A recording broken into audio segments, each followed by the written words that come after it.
Hello everyone, it's Kaosy Umeh, aka Attorney Know-It-All, located at 11720 Beltsville Drive, Beltsville, Maryland, licensed in Maryland. Hello again. Okay, so I know it's been a long time since I created the last video, and the last video, of course, I made was about divorce and how to get a divorce in Maryland. So I want to dive right back into it because since my last video, 4 years ago, 4 years ago, so many things have changed. Particularly, a huge change came last year, 2023, in October. Maryland substantially changed its divorce law. So in the past, as you see in the previous video, there were probably, I want to say 10 or 8 grounds for an absolute divorce in the state of Maryland. As of October last year, 2023, we've changed all that. We've boiled it all down to just 3 reasons you need if you're thinking about getting a divorce. So 2 of those reasons we already had prior to last year, and one of them is completely brand new, and we're all still trying to understand what that one means. Okay, so let's go to the first 2 reasons.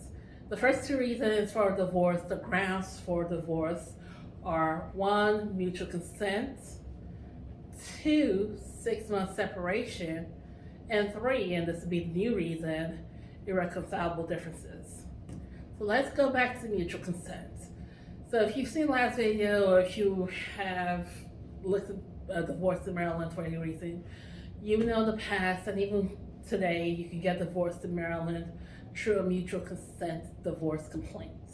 So what that means is that you and your spouse, whether or not you live together, have decided together that you no longer want to be married.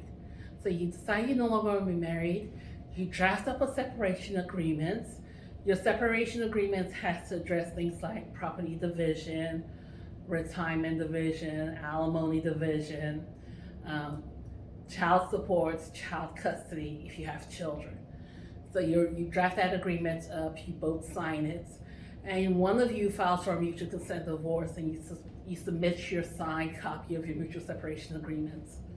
If the court has that, chances are, unless there's a reason that truly just jumps out of the judge, they will accept they'll accept your mutual consent complaints, they'll accept your marital separation agreement, they'll file that, and you get a divorce. That is probably the simplest way to get a divorce. The second way to get a divorce in Maryland is through separation. So in the past in Maryland, you had to be separated for at least 12 months before you could even file for a complaint for divorce. As of October of 2023, you no longer have to be separated I keep mixing that up. You no longer have to be separated for 12 months. You can be separated for as little as 6 months. 6 months where you've lived separated and apart from each other, any one of you can go ahead and file with the courts and let them know you want a divorce. You want an absolute divorce based on 6-month separation. If that's the case, the courts will go through the regular divorce process with this. You file, you serve, you get called back into the court for a scheduling hearing, PL hearing if that's necessary. And PL means permanente lite. If you go through the process, you come across that word once or twice. You have a settlement conference after your PL, and then you have your marriage ceremony. And that's how that typically goes. And that is your second grounds for divorce. Finally, your last ground for divorce in Maryland, the new ground, is the irreconcilable differences. I am so proud I said that in one go. I always get tongue-tied. Okay, so this is the new part of the law. In this new part of the law, basically what it means is that you and your spouse have a fundamental disagreement that cannot be solved in the marriage, and you want a divorce. So this is kind of a catch-all for all the other reasons that wouldn't fit into a 6-month separation or a mutual consent divorce. So what typically you would find here are people who just literally can no longer stand being married to each other, but they cannot come to an agreement on the property issues, the division of custody, child support, alimony, all those reasons. And yes, they haven't been separated for 6 months, so they would file for a divorce based on the irreconcilable differences. You also find things like in cases where there have been abuse. In the past, we used to have abuse used to have its own category. I believe it was excessive. What was it? It's only been less than 6 months I've forgotten the terminology, but it was cruelty and excessive force or something like that. That's how we would usually file for cases for abuse for the divorce. Today we just do it based on the irreconcilable differences, because you can basically spell it out in your complaints what exactly those differences are. But again, it's all under one catch-all, the irreconcilable differences. The good news about irreconcilable differences is that it does not require a huge separation period. In fact, it doesn't require any separation period. So if you're married, living in the same home, you want to get divorced, your partner, your spouse do not get along, you can't afford to move out, you can still go down to the court tomorrow, file your own complaint for divorce, base it on the irreconcilable differences, and the courts will have to move forward with that. So earlier in the video, I said we're still all learning about that whole process.